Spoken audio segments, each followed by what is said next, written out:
Olá pessoal, tudo bem? Vamos dar início à nossa videoaula de número 6. Hoje a gente vai falar um pouco mais sobre calorimetria, partindo da definição de calor. O que é o calor? Primeiro que calor é energia térmica, tá? A gente falou dessa energia quando definimos temperatura, mas vamos deixar bem claro que temperatura é totalmente diferente de calor, tá? Temperatura é um estado de agitação de partículas ou moléculas, né, de átomos ou moléculas que compõem um corpo. Calor é transição, é transferência, tá? Então calor é movimento. Aqui temperatura é um estado, calor é movimento. É transferência de um corpo para outro. E obrigatoriamente de um corpo mais quente para um corpo mais frio. Isso a gente vai falar lá na frente. É nossa querida entropia, segunda lei da termodinâmica. Tá? Então, só para revisar, calor é energia térmica, energia sendo transferida de um corpo mais quente para um corpo mais frio. Então, calor é movimento, temperatura é um estado. E como é que a gente escuta, né? Como é que a gente vê o calor no nosso dia a dia? Geralmente a gente associa o calor a temperaturas mais quentes, né? Temperaturas mais altas, mais elevadas. Então, geralmente a gente diz, estou com calor, né? Você não está com calor. Estar é um estado. Você está com um corpo quente, né? Você não está com calor, você está com um corpo quente. Estou me sentindo quente. E não estou sentindo calor. Sentir calor é sentir que está recebendo energia térmica, né? E aí você não sente, você sente simplesmente que está com o corpo quente, né? Isso aqui é muito comum a gente ouvir falar. Estou com muito calor, está muito calor. Não é estar. Calor é movimento, calor é transferência, não um estado, né? Então tem essa tirinha aqui do nosso querido Garfield. Garfield toma aqui uma xícara de café e depois que ele toma, né, ele recebe a informação: o café está muito quente, Garfield. Isso aqui está certíssimo. O café está é estado. Então, se ele está quente ou frio, que está relacionado com temperatura. E aí, se ele está recebendo ou cedendo calor, aí é uma outra história, tá bom? E aí, só para animar um pouquinho, tá aqui o maior calorzão. Vou falar com a Carolinda para ver se resolve. E aí, Carol, tudo bem? Não. Eita, gelinho gostoso. Então, tá sentindo o corpo quente, né? Tomou um gelinho, ficou de boas. E aí vamos começar algumas definições, né? Primeiro, capacidade térmica. Eu coloquei nesse formato porque esse formato ele é muito interessante para estudar, que é o formato de mapas mentais. Vocês podem organizar o mapa mental da forma que vocês acharem melhor. E o que é que tem esse mapa mental? Tudo a respeito desse tema aqui, ó, dessa propriedade aqui. Então, capacidade térmica, essa grandeza, é o quê? Capacidade térmica é a quantidade de calor que você precisa adicionar ou retirar de um corpo para que ele sofra variação de temperatura. Tá? Ele sofra uma determinada variação de temperatura. É a resposta que o corpo tem com relação ao calor, tá? Variando a sua temperatura. Então, quando eu adiciono calor ao corpo, como é que ele me responde? Como é que ele vai variar a temperatura? Vai variar muito, vai variar pouco. Então, isso é o que mostra o quanto é que ele é capaz termicamente, tá? Essa grandeza ela é representada por essa equação. Capacidade térmica é o C maiúsculo, tá? Esse Q maiúsculo é a quantidade de calor que você pode adicionar ou retirar do corpo. Isso aqui você faz em laboratório como? Coloca o material no recipiente e coloca esse recipiente em contato com a chama ou contato com o gelo, tá? Para você adicionar ou retirar calor. E aí você mede com um termômetro, né? A temperatura, você mede a temperatura com um termômetro e aí você verifica qual é a capacidade térmica desse corpo a partir dessa resposta dele, tá bom?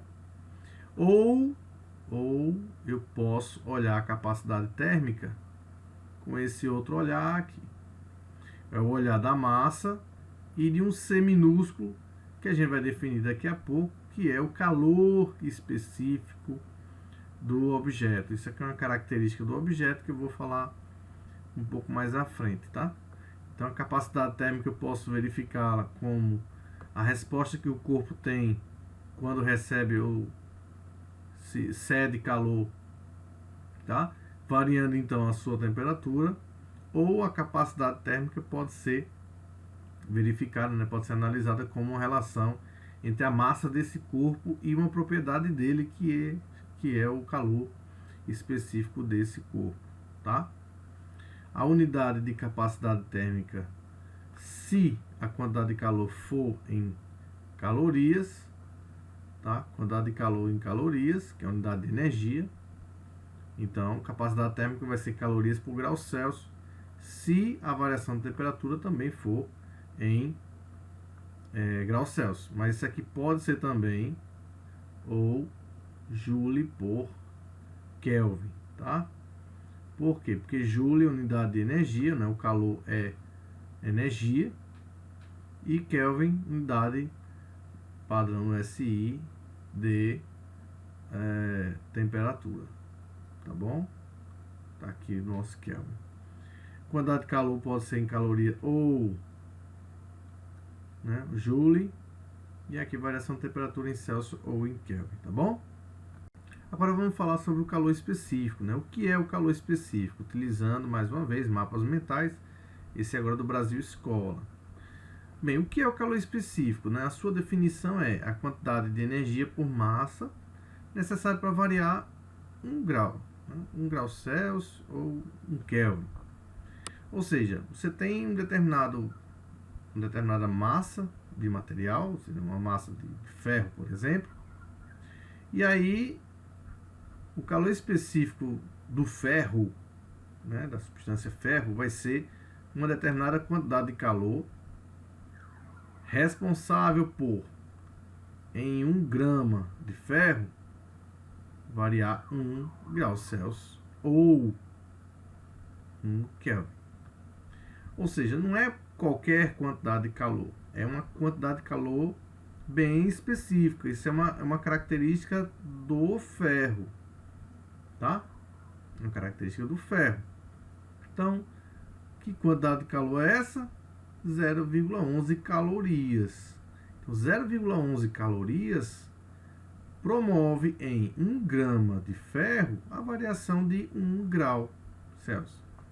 Então, a diferença entre o calor específico e a capacidade térmica está relacionada com a massa. O calor específico é uma propriedade da substância padronizado para 1 grama ou 1 quilograma, porque isso aqui pode estar no sistema internacional. Então você pode estar analisando para variação 1 quilograma. Essa unidade aqui seria Joule por quilograma Kelvin, tá? Isso aqui no nosso sistema internacional. Ok? Então, calor específico, propriedade da substância, capacidade térmica, vai se aproveitar dessa propriedade, mas vai estar relacionado também à massa. Quanto maior a massa, maior a capacidade, tá bom? Bem, essa propriedade dos materiais proporciona uma série de características para esses materiais. Por exemplo, os metais parecem frios ao toque por apresentarem baixo calor específico. Quando você toca uma barra de ferro ou uma barra de alumínio, você sente os metais, você sente que ele está frio. Por quê? Eles têm um calor específico baixo, né? O ferro aqui 0,11, a prata 0,056, então o calor específico é muito baixo. O que acontece? Quando você toca na barra de ferro, rapidamente, a barra de ferro rouba calor da sua mão. Tá? Com o calor específico baixo, há uma troca de calor entre a sua mão e a barra dela, a barra de ferro, muito rapidamente. Então você sente frio porque você perdeu o calor rapidamente. Tá? Agora, para a água, por exemplo, a água tem um calor específico alto em relação a esses outros elementos. Então a água não vai ser, você não vai sentir tanto quanto o ferro, tá? Ou um material metálico. Isso a gente geralmente relaciona ao que alguns livros chamam de inércia com relação à temperatura. Não, desculpa. Inércia com relação ao calor. Inércia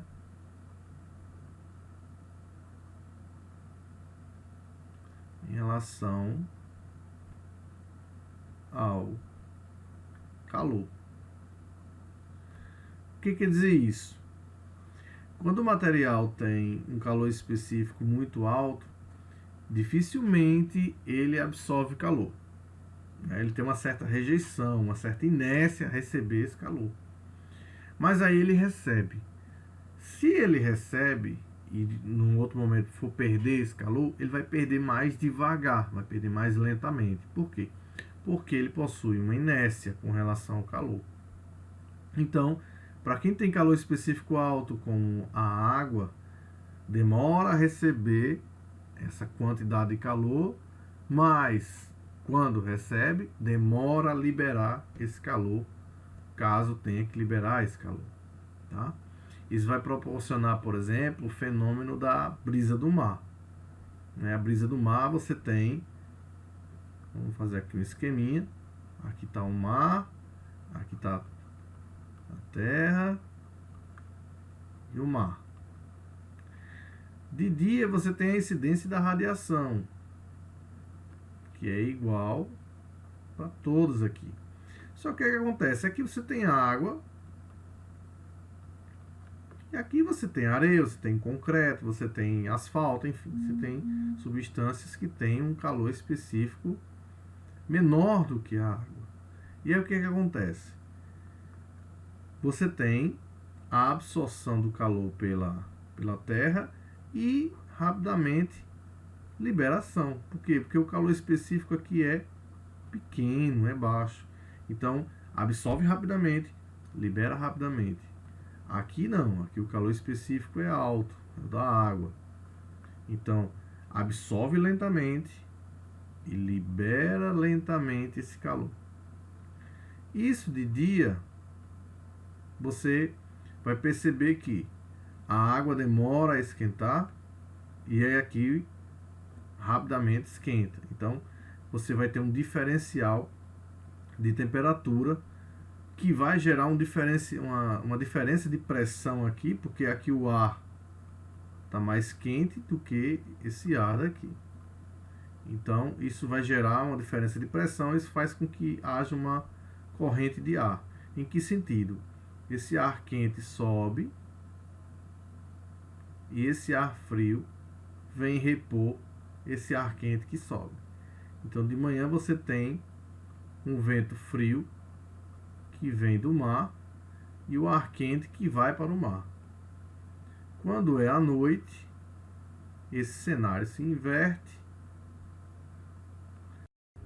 Quantidade de calor sensível. Quantidade de calor sensível é a quantidade de calor responsável pela variação de temperatura de um corpo, né? Um corpo que tem massa M e calor específico bem determinado. Você sabe que isso daqui é a capacidade térmica do corpo, né? Então, vamos lá. Quantidade de calor sensível é a quantidade de calor responsável pela variação de temperatura de um corpo. Você tem um líquido aqui nessa panela. Esse líquido, antes dele começar a mudar de fase, ou seja, passar do estado líquido para o estado de vapor, ele precisa ser aquecido. E esse aquecimento promove variação de temperatura, e esse calor responsável é o calor sensível. Num gráfico que a gente chama de curvas de aquecimento, a curva de aquecimento,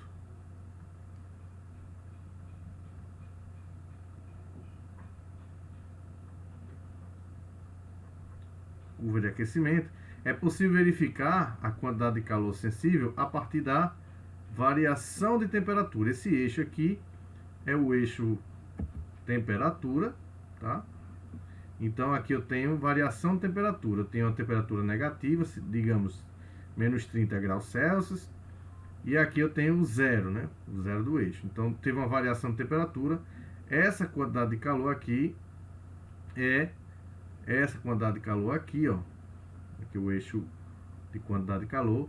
Essa quantidade é uma quantidade de calor sensível. Aqui a gente nota que não há variação de temperatura. E aqui a gente nota que há também variação de temperatura. Tem a temperatura que chegou, digamos, 100 graus Celsius aqui, tá? Então essa quantidade de calor também é quantidade de calor sensível. Essa quantidade aqui, tá bom? Quantidade de calor sensível, tá bom? Essa aqui a gente vai falar agora, é a quantidade de calor latente. A quantidade de calor latente é responsável por mudança de fase, mudança de estado de agregação da matéria. E que mudanças são essas? Fusão, solidificação, vaporização, liquefação, sublimação. Então essas mudanças de fase, elas são caracterizadas por um calor específico, que é o calor latente. Latente de quê? Latente de fusão. Então eu vou ter um parâmetro específico para cada substância com relação à sua fusão, à sua vaporização, enfim. Essa característica particular de cada substância a gente chama de calor latente, tá? Esse L maiúsculo é o calor latente. Assim como o calor específico é uma característica da substância, calor latente também é uma característica da substância. Só que calor latente é uma característica na mudança de fase, né? Mudança de estado físico. E o calor específico não. O calor específico é na variação de temperatura. O calor latente a gente encontra na curva de aquecimento, a gente encontra aqui, ó. Por quê? Porque a gente nota que não há variação de temperatura. Não havendo variação de temperatura, eu tenho uma mudança de fase. Eu tenho uma fusão, eu tenho uma vaporização, tá? Então, quando ocorre calor sensível, não ocorre calor latente. E quando ocorre calor latente, não ocorre calor sensível. Ou um ou o outro, tá? Vamos fazer um exercício para a gente fixar? Bem, aqui eu tenho 200 gramas de gelo, tá? A uma temperatura inicial de menos 10, que recebe calor de uma forma contínua, até atingir uma temperatura final igual a 10 graus Celsius. Eu tenho o calor específico do gelo, o calor latente de fusão do gelo, calor específico da água. Pode-se afirmar que a quantidade de calor total, então a pergunta é qual a quantidade de calor total que foi recebida por o gelo até transformar totalmente em água. Então vamos olhar aqui para nossa curva de aquecimento, para a gente entender o que está acontecendo. Eu tenho gelo a menos 10, vou levar o gelo para 0 graus Celsius, como? Adicionando uma quantidade de calor sensível, porque é responsável pela variação de temperatura. Aqui eu vou derreter o gelo, então isso aqui é a quantidade de calor latente de fusão.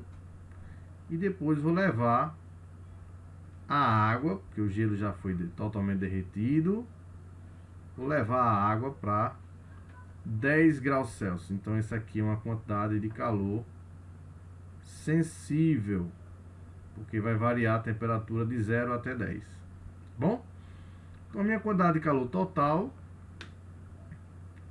vai ser a quantidade de calor sensível para elevar a temperatura do gelo, quantidade de calor latente para derreter o gelo, quantidade de calor sensível para elevar a temperatura da água. Então, esse aqui é a massa do gelo, calor específico do gelo, variação de temperatura do gelo. Quantidade de calor latente, massa vezes o calor latente de fusão do gelo, mais a massa da água, calor específico da água, variação de temperatura da água. Vamos substituir os valores. Massa do gelo 200, calor específico do gelo 0,5, está aqui, ó, calor específico do gelo 0,5. Variação de temperatura do gelo. Qual a temperatura final do gelo? 0 graus. Menos a temperatura inicial do gelo. Menos 10. Então, menos 10. Tá?